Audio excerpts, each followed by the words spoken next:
Mass మహారాజా రవితేజ 2015లో విడుదలైన Bengal tiger చిత్రం తర్వాత చాలా గ్యాప్ తీసుకున్నాడు.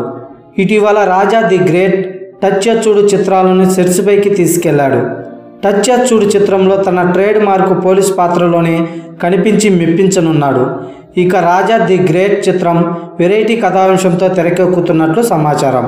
త్వరలోనే ఈ రెండు చిత్రాలను రిలీజ్ చేసే ప్లాన్లో ఉన్నాడు. అయితే ఈ మాస్ హీరో ఇప్పుడు మరో సినిమాకి సైన్ చేస్తున్నట్లు తెలుస్తుంది. స్వామి రారా, కేశవ్ వంటి చిత్రాలతో దర్శకుడిగా తన ప్రతిభ చాటుకున్న సుధీర్ వర్మ ఇటీవల రవితేజను కలిసి కథని వినిపించాడట. ఇది నచ్చిన రవితేజ వెంటనే గ్రీన్ సిగ్నల్ ఇచ్చేశాడట. ప్రస్తుతం సుధీర్ వర్మ ఈ సినిమా పనులతో బిజీగా ఉండగా రవితేజ తాను చేస్తున్న 2 సినిమాలు పూర్తయిన తర్వాత సుధీర్ వర్మ టీంతో కలవనున్నాడట. మరోవైపు శ్రీను వైట్ల దర్శకత్వంలోనూ రవితేజ ఒక మూవీ చేయనున్నాడని టాక్. అంటే రానున్న రోజుల్లో రవితేజ అభిమానులకు పసందైన విందు అందడం ఖాయం. Thanks for watching. Please subscribe my channel.